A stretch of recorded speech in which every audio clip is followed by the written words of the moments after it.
Another day, another vlog. Pero this time, hindi tayo magbebenta ng sapatos.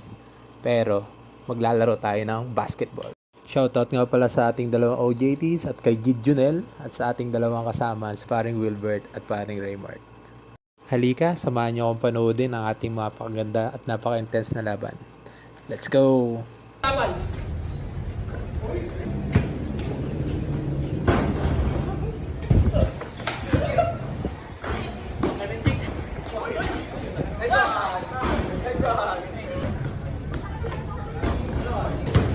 Dahil diado na tayo, kailangan natin gumamit ng ipinagbabawal na technique.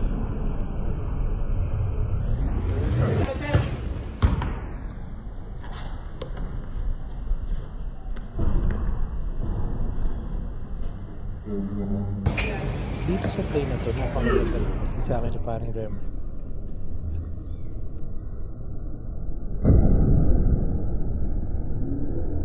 Yun lang for today's vlog. Thank you for watching.